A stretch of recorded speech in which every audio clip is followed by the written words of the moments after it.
Hello everyone, welcome back to CUT Nimbus. आज हम लोग डिस्कस करने वाले हैं स्टैटिक जीके क्लास 3।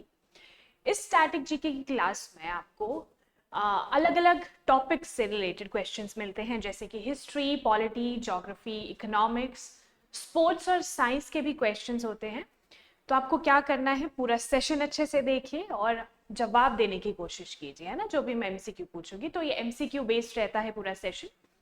आपके गैट की प्रिपरेशन के लिए एक एज आपको मिलेगा, तो पूरा सेशन अच्छे से देख लिया। और इसका पीडीएफ नोट्स आपको मिल जाएंगे हमारे टेलीग्राम चैनल पे, तो टेलीग्राम चैनल को जरूर फॉलो करें और चैनल को सब्सक्राइब करें।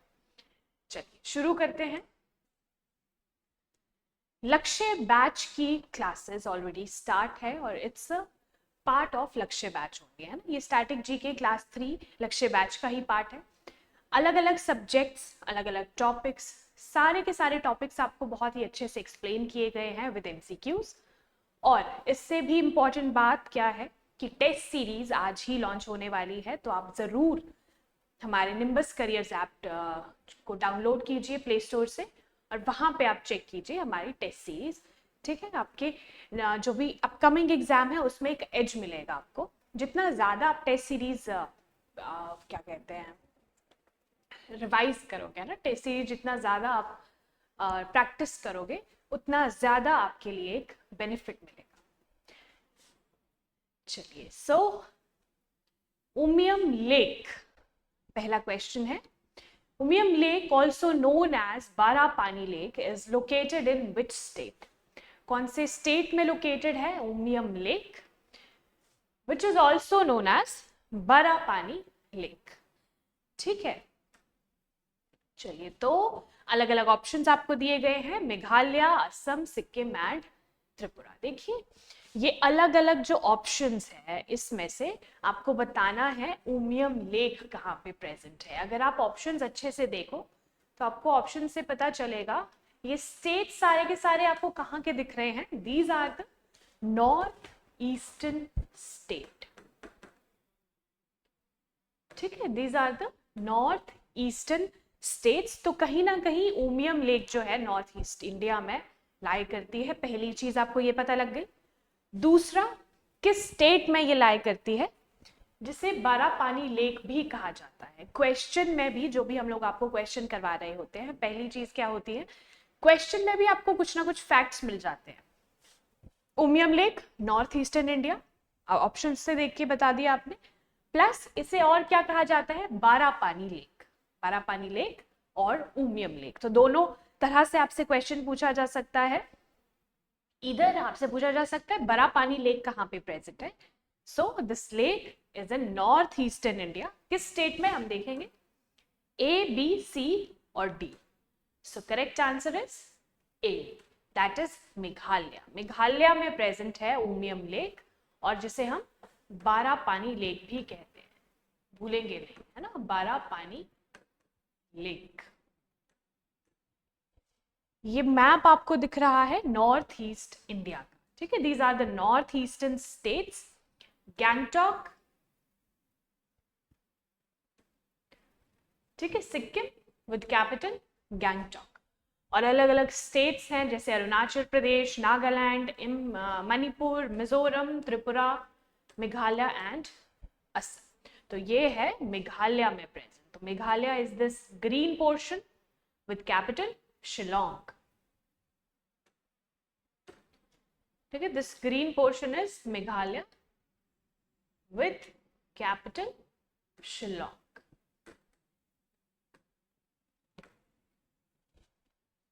ध्यान रखेंगे, states and Capitals is a very important topic. इसका वीडियो अगर आपने नहीं देखा है हमारे चैनल पे जरूर देखिए, क्योंकि पूरा वीडियो में बहुत अच्छे से एक्सप्लेन्ड है नॉर्थ इंडिया के जितने भी स्टेट्स हैं, या फिर साउथ इंडिया के उसके Capitals, north eastern India, western India and eastern and central India, सारे के सारे स्टेट्स और यूटीज की आपको कैपिटल सिटी वहां पे देखने को मिलेगी। चलिए मेघालय की कैपिटल है शिलोंग। अगर हम मेघालय के आसपास स्टेट्स देखें, बॉर्डरिंग स्टेट्स, पहले हम नेशनल देखेंगे फिर हम इंटरनेशनल पे आएंगे। ठीक है, चलिए तो यहाँ पे है असम, नॉर्थ साइड में आपको देखने को मिलेगा असम। ठीक है, ये कंप्लीट इस एरिया में असम आपको देखने को मिलेगा। फिर अगर हम इंटरनेशनल बाउंड्री की बात करेंगे तो दिस इज बांग्लादेश। ठीक है, बांग्लादेश के साथ मेघालय इंटरनेशनल बॉर्डर शेयर कर रहा है और नेशनल बॉर्डर विद असम। तो ये आपको ध्यान रखना है, कोई भी आप क्वेश्चन प्रैक्टिस कर रहे हो आपको ध्यान रखना है कितना ज्यादा आप स्टैटिक पोर्शन एक्सट्रैक्ट कर सकते हो। ये तो स्टैटिक पोर्शन का ही क्वेश्चंस है ये सारे के सारे, लेकिन आपको ध्यान रखना है जो भी मैं चीजें बता रही हूँ वो आपको अच्छे से दिमाग में बिठा लेनी। लेक का ध्यान रखेंगे, उमियम लेक जिसे बरापानी लेक भी कहा जाता है, इज लोकेटेड इन मेघालय। चलिए अब आते हैं हमारे नेक्स्ट क्वेश्चन पे, और ये इंडियन ज्योग्राफी से रिलेटेड क्वेश्चन है। ऐसे आप लोग भी कंपेयर किया करो। अच्छा, ये क्वेश्चन है किससे, किस सब्जेक्ट से रिलेटेड है। नेक्स्ट हम आएंगे Kunchikal falls, highest tiered waterfalls in India is located in. यहाँ पे बात हो रही है किन फॉल्स के बारे में, कुंचिकल फॉल्स। ठीक है, Kunchikal falls highest tiered waterfalls India की, हाईएस्ट वाटरफॉल। ये जो टियर्ड वाटरफॉल है इसका मतलब क्या है, देखिए मान लीजिए ये वाटरफॉल है, यहाँ से पानी गिर रहा है ऐसे, these are the tiered waterfalls, अलग अलग टियर्स में डिवाइडेड है। So Kunchikal falls are the India's highest tiered waterfalls. कौन कौन से स्टेट्स आपको ऑप्शंस में दिए गए हैं, उत्तर प्रदेश, उत्तराखंड, कर्नाटका एंड तमिलनाडु। तो आपको बताना है इसका सही answer. So correct answer is C, Karnataka. ठीक है, कर्नाटक में प्रेजेंट है कुचिकल फॉल्स। ये देखिए, ये है कुचिकल फॉल्स की पिक्चर। ये अलग अलग टीयर्स में आपको दिख रहा है, एक सिंगल नहीं है, 1 2 3 ऐसे से अलग अलग टीयर्स आपको दिख रहे हैं। तो these are the Kunchikal, India's highest tiered waterfall formed by Varahi river. ये इंपॉर्टेंट है, नोट कर लीजिए। देखिए आप साथ के साथ भी नोट कर सकते हो, नहीं तो आप टेलीग्राम चैनल से पूरा का पूरा पीडीएफ जो है एज इट इज डाउनलोड कर सकते हो। उसमें आपको ये पिक्चर्स, मैप सब कुछ मिल जाएगा, तो वो आप अगर डाउनलोड करना चाहो वो डाउनलोड कर सकते हो, नहीं तो आप साथ के साथ नोट डाउन कर सकते हो, क्योंकि छोटे छोटे पॉइंटर्स होते हैं, सारी चीजें तो नोट डाउन करनी भी नहीं होती है। जैसे कि आपको लिखना है कुचिकल फॉल्स कहाँ पे है, कर्नाटका, एरो लगा के आगे कर्नाटका लिख दिया तो आपको पता चल ही जाएगा कि कुचिकल फॉल्स प्रेजेंट इन कर्नाटका। और अगर हम बात करें किस रिवर पर है, तो कुछ नहीं लिखना है, just right Varahi river, Varahi river और ऑन वराही रिवर। तो सिंपल, इतने से नोट्स, इतनी सी चीजें लिखने में टाइम भी नहीं ज्यादा जाता है, पूरी एक्सप्लेनेशन मत दीजिए, जस्ट की पॉइंट्स लिखिए, क्योंकि your exam is MCQ based, तो उसका भी आपको ध्यान रखना है। स्ट्रैटेजी के साथ अगर आपको पढ़ना है तो आपको क्या करना होगा, छोटे छोटे पॉइंटर्स बनाने हैं, है ना। सारी की सारी चीजें अगर आप ऐसे नोट करते रहोगे तो वो आपके लिए अच्छा नहीं है, क्योंकि इतनी चीजें आप ध्यान भी नहीं रख सकते। तो कम पढ़िए लेकिन अच्छे से पढ़िए कि आपको वो याद जरूर रहे। चलिए, तो कर्नाटका को अगर हम मैप में देख लेंगे, दिस इज इंडिया का मैप, और ये रेड पोर्शन में आपको दिखेगा कर्नाटका। ठीक है, कर्नाटका विद कैपिटल बैंगलोर। ठीक है, कैपिटल बैंगलोर। आसपास स्टेट्स कौन कौन से आएंगे, अगर हम नॉर्थ में देखें, नॉर्थ में यू विल सी महाराष्ट्र, इधर तेलंगाना, इधर आ जाएगा आंध्र प्रदेश, तमिलनाडु, केरला, और हेयर लाइज गोवा। ठीक है, तो आसपास ये बॉर्डरिंग स्टेट्स हैं, और यहाँ पे कोस्टल रीजन भी है, अरेबियन सी, ध्यान रखेंगे, है ना। तो कुचिकल फॉल्स कहाँ पे प्रेजेंट है? कर्नाटका में। And on which river? Varahi river. अगर हम वराही रिवर की बात करें तो कर्नाटका में ही फ्लो करती है वराही रिवर। रिवर्स भी अपने आप में एक इम्पॉर्टेंट पार्ट है। तो रिवर्स का जो वीडियो है हमारे चैनल पे अपलोडेड है, सारी की सारी वीडियो अच्छे से एक्सप्लेन्ड है, जहां से क्वेश्चन आपके लिए बन सकता है वो सब कुछ उसमें दिया गया है। Shivaji had formed a council of 8 ministers that administered the Maratha Empire. The council was named as, कि यहाँ पे आपसे सवाल पूछा गया है, अच्छे से पढ़िए। पहले तो Shivaji had formed a council of 8 ministers, ठीक है, 8 मिनिस्टर्स की एक काउंसिल बनाई गई थी, ठीक है, 8 मिनिस्टर्स की एक काउंसिल बनाई गई थी जिसे मराठा एम्पायर ने बनवाया, ठीक है। मराठा एम्पायर के छत्रपति शिवाजी महाराज ने एक काउंसिल फॉर्म करी थी 8 मिनिस्टर्स की एडमिनिस्टर करने के लिए मराठा एम्पायर को। उसको नाम क्या दिया गया था, ठीक है, आपको इस काउंसिल का नाम बताना है। सो न्याय प्रधान, अष्ट सेना, अष्ट सिद्धि और अष्ट प्रधान आपको बताना है। इन सब में से करेक्ट आंसर कौन सा है ना? इसमें से करेक्ट आंसर कौन सा है? सो करेक्ट आंसर इज अष्ट प्रधान। ध्यान रखेंगे अष्ट प्रधान, ठीक है। इसमें अलग अलग नाम भी नहीं दिए गए थे। डी इज करेक्ट, अष्ट प्रधान। नाम मैं आपको बता देती हूँ एक बार। अमात्य, सचिव, मंत्री, सेनापति, सुमंत, पंडित राव, न्यायाधीश और पंत प्रधान। तो ये 8 लोगों का एक काउंसिल बनाई गई थी, ठीक है, council of ministers. Shivaji Maharaj जी ने बनवाई थी मराठा एम्पायर को एडमिनिस्टर करने के लिए। तो वो क्वेश्चन जो था आपको पता चला होगा, वो हिस्ट्री से रिलेटेड क्वेश्चन है ना, medieval history. Which city served as the capital under the rule of महाराजा रंजीत सिंह? अब अगर हम बात करें इस क्वेश्चन के बारे में तो यह भी हिस्ट्री से रिलेटेड क्वेश्चन है। और यहाँ पे आपसे पूछा क्या गया है, कौन सी सिटी जो थी एक कैपिटल सिटी रही है अंडर रूल ऑफ महाराजा रंजीत सिंह? तो महाराजा रंजीत सिंह के रूल के टाइम पे है ना, जब वो रूलर थे,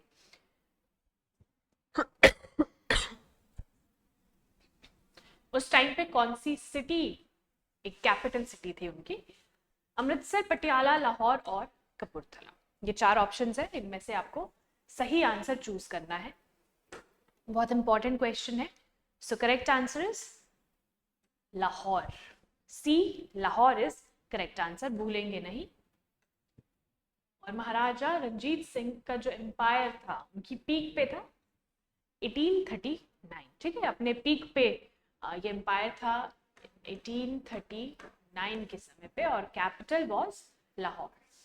दिस पोर्शन इज लाहौर, ठीक है। उस समय पे ये आपको अमृतसर के पास देखने को मिलेगा, लाहौर। करंटली ये पाकिस्तान में आता है। ये देखिए, ये आपको अमृतसर दिख रहा है और बिल्कुल ही ये बॉर्डर है इंडिया और पाकिस्तान, तो इस तरफ लाहौर आपको देखने को मिलेगा। चलिए, 180 degree longitude is also known as. अब ये आता है वर्ड ज्योग्राफी से रिलेटेड क्वेश्चन। मैं आपको पहले कुछ चीज समझा दूं। देखिए, ये आपको अर्थ देखने को मिलेगी, ठीक है। ये सेंटर से एक इमेजिनरी लाइन जाती है, दैट इज इक्वेटर।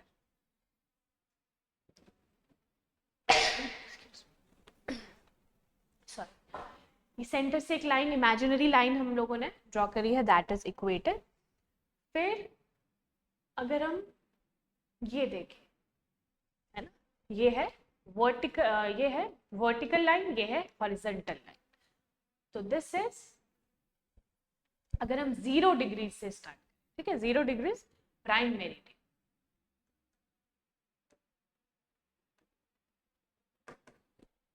ठीक है जी। और ये गुजरता है लंदन से, ठीक है, लंदन से प्राइम मेरिडियन गुजरता है। फिर अगर हम बात करें 180 डिग्री की, ये है फ्रंट, है ना, इस पोर्शन को मान लीजिए फ्रंट पार्ट, ये आता है बैक पार्ट। तो यहां से गुजरता है इंटरनेशनल डेट लाइन, ठीक है, international date line at 180 degrees. देखिए अगर आप सर्कल कंप्लीट करोगे, है ना, अर्थ का पूरा सर्कल कंप्लीट करोगे, तो जहां से आपने शुरू किया पूरा घूम के जब आप वापस आओगे तो you will be at 360 degrees, ठीक है, 360 डिग्री कंप्लीट करके वापस से प्राइम मेरिडियन पे।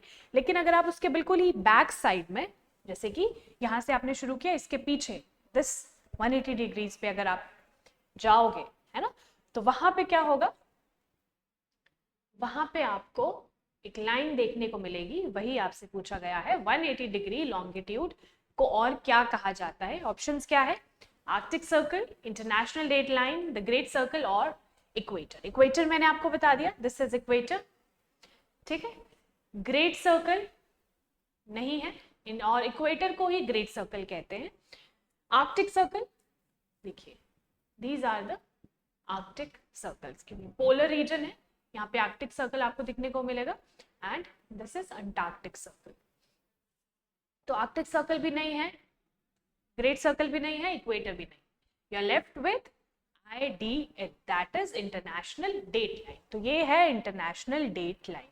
इंटरनेशनल डेट लाइन में क्या होता है, चलिए पहले तो answer is B, B is correct answer. अब यहां से आप अच्छे से समझिए, ये जो आपको पोर्शन दिख रहा है, this is IDL, international date line at 180 degrees. तो ये दोनों ही आप कह सकते हो इसे, 180 डिग्री और IDL। होता क्या है देखिए, अगर आप इस लाइन से ईस्ट साइड में जाओगे, है ना, ईस्ट साइड में जाओगे तो you will gain a day. Gain a day मतलब कि आप एक दिन पीछे चले जाओगे। मान लीजिए इंडिया में है 23rd ऑफ अप्रैल, यानी आज का दिन, ठीक है, 23rd ऑफ अप्रैल। लेकिन अभी अगर आप ये IDL, अभी के अभी, है ना, अभी अगर आप IDL क्रॉस करते हो और आप चले जाते हो USA, ठीक है, टू USA, नॉर्दर्न अमेरिका यहाँ पे आपको दिख रहा है, तो you will gain a day, क्योंकि वहां पे इस वक्त 22nd ऑफ अप्रैल आपको देखने को मिलेगा, है ना। बहुत इंटरेस्टिंग कॉन्सेप्ट है। अगर आप अच्छे से, अगर आपको नहीं अभी समझ आया, फिर से इसे थोड़ा बैक कीजिए, वीडियो को फिर से समझिए, एक दो बार आप सुनोगे तो समझ आ जाएगा मैं बोल क्या रही। होता क्या है देखिए, जो टाइम होता है, टाइम के हिसाब से ये चलता है। जैसे कि सबसे पहले आपको पता है जापान वाले एरिया में सनलाइट आती है, देन एशिया, पूरा एशिया, है ना, इंडिया आ गया, फिर उसके बाद नॉर्थ अमेरिका में। तो नॉर्थ अमेरिका और जो इंडिया में दिन का गैप है वो काफी ज्यादा रहता है, इसीलिए अभी अगर 23rd ऑफ अप्रैल आपको IDL के वेस्ट साइड में मिलेगी, अगर आप इसको एकदम क्रॉस करो तो वहां पे जो डेट है वो चेंज होके 22nd ऑफ अप्रैल हो जाएगी, तो you will gain a day. उसी तरह से अगर आप IDL from east to west जाते हो, मतलब क्रॉस करके ईस्ट से वेस्ट में जाते हो, तो क्या होगा, you will lose a day, है ना, लूज कर दिया, क्योंकि वहां पे 22nd ऑफ अप्रैल था, अब यहाँ पे 23rd ऑफ अप्रैल हो गया। ये बहुत इंटरेस्टिंग कॉन्सेप्ट है, अच्छे से समझने की कोशिश कीजिए। और IDL is not a straight line like 0 degree line, है ना, 180 डिग्री लाइन जो है ये स्ट्रेट लाइन नहीं है। क्यों, देखिए अगर मान लीजिए यहाँ पे कुछ कंट्रीज है, एशियन नेशंस, ठीक है, या फिर ऑस्ट्रेलिया की कुछ कंट्रीज है, एक कंट्री में दो तरह की डेट्स नहीं चल सकती है, तो ये इस वजह से, है ना, अपनी कन्वीनियंस के लिए, कि सिर्फ ये वाटर बॉडी से गुजरे, बीच में कोई आइलैंड नेशन ना आए, किसी आइलैंड की कोई टेरिटरी ना आए, किसी नेशन की कोई आइलैंड टेरिटरी ना आए, तो इसलिए इसे ऐसे जिग जैग मोड में आपको देखने को मिलेगा, इंटरनेशनल डेट लाइन। चलिए, to be appointed as a जज of supreme court a person should have been an advocate of a high court for at least dash years. अब ये है पॉलिटी से रिलेटेड क्वेश्चन, ठीक है, पॉलिटी से रिलेटेड आपको ये क्वेश्चन मिलेगा। यहाँ पे क्या पूछा गया है, टू बी अपॉइंटेड एज जज of supreme court, supreme court का जज होने के लिए एक पर्सन को should have been an advocate of high court for at least कितने साल, एक हाई कोर्ट का एक एडवोकेट वो कितने साल तक रहे कि वो एलिजिबल हो जाए जज ऑफ सुप्रीम कोर्ट, ठीक है, जज ऑफ सुप्रीम कोर्ट अपॉइंट होने के लिए। सो अलग अलग ऑप्शन है 5, 10, 15 और 20। सही आंसर आपको बताना है। Correct answer is 10 years. किसी भी पर्सन को अगर एलिजिबल होना है अपॉइंट होने के लिए हाई कोर्ट के जज, ठीक है, सुप्रीम कोर्ट के जज, तो उसके लिए कुछ क्वालिफिकेशंस रहती है। एक है 10 साल वो सर्व कर चुका हो कहाँ पे, हाई कोर्ट में एज एन एडवोकेट। तो चलिए अलग अलग कंडीशंस है, ये हम सारी कंडीशंस देख लेते हैं। पहले तो article 124 clause 3 of the constitution में ये दिया गया है। पहली चीज सिटीजन होना चाहिए वो इंडिया का, first thing. Then has been a जज of any high court for at least 5 years. किसी भी हाई कोर्ट का अगर वो 5 साल के लिए जज रहा है तो वो एलिजिबल हो जाएंगे सुप्रीम कोर्ट के जज, ठीक है, अपॉइंट होने के लिए। एंड दूसरी चीज जो मैंने आपसे सवाल पूछा, has been an advocate in a high court for 10 years और in the opinion of the president distinguished jurist। पहली चीज, किसी भी हाई कोर्ट के अगर वो जज रहे हैं 5 साल के लिए तो वो एलिजिबल है फॉर अपॉइंटिंग एज अ जज इन द सुप्रीम कोर्ट, ठीक है, सुप्रीम कोर्ट। तो ये कुछ कंडीशंस हैं जो आपको ध्यान रखनी है। आर्टिकल 124 क्लॉज 3 ध्यान रखेंगे, 124 क्लॉज 3। चलिए नेक्स्ट क्वेश्चन है, Bhimbetka rock shelters are an archaeological site of the palaeolithic period, it is located in which state. तो यहाँ पे आप बात हुई है भिमबेटका रॉक शेल्टर्स की, है ना, भिमबेटका केव्स आपने सुनी होगी, Bhimbetka rock shelters archaeological site है ये पैलियोलिथिक पीरियड की, कौन से स्टेट में लोकेटेड है।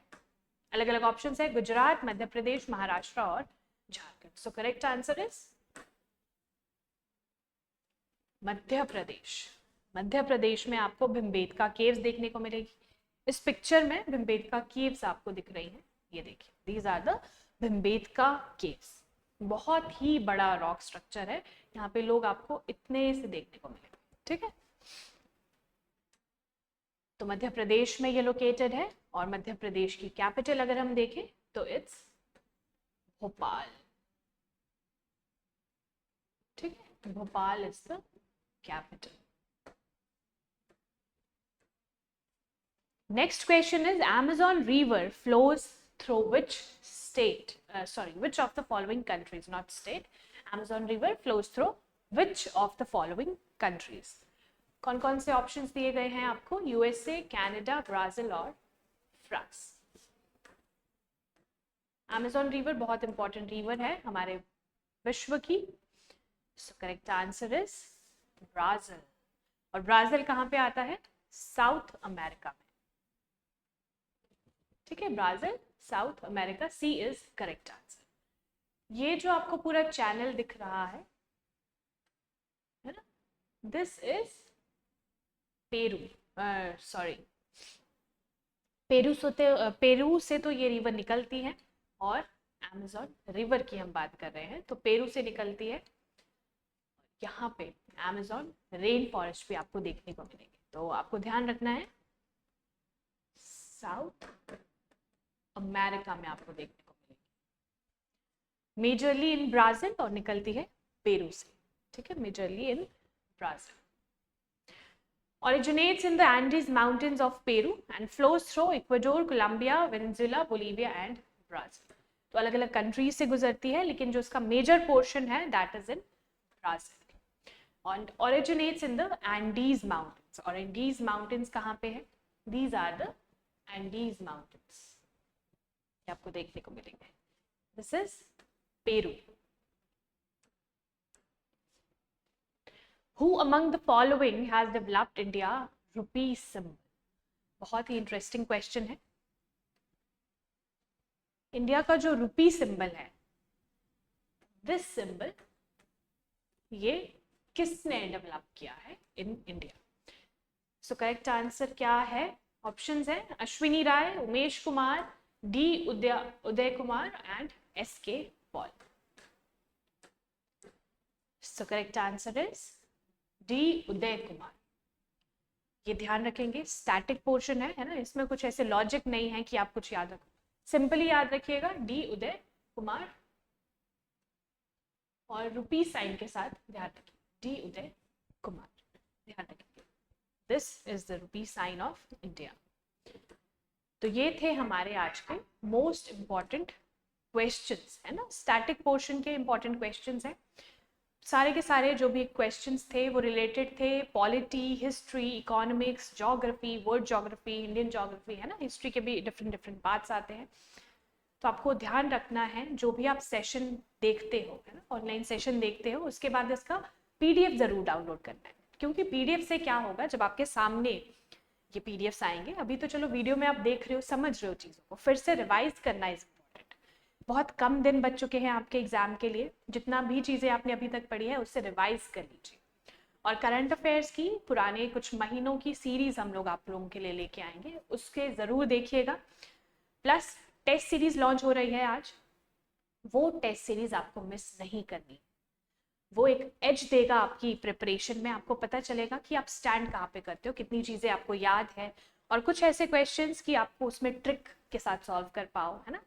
तो वो सारी चीज़ें आपको ध्यान रखनी है, प्रिपरेशन को बूस्ट कीजिए, बहुत कम दिन है। All the very best. Plus लक्ष्य बैच जो है वो आप ही के लिए है, बिल्कुल ही फ्री ऑफ कॉस्ट है, इसकी सारी वीडियोस देखिए और टेलीग्राम चैनल से साथ के साथ डाउनलोड कर लीजिए पीडीएफ।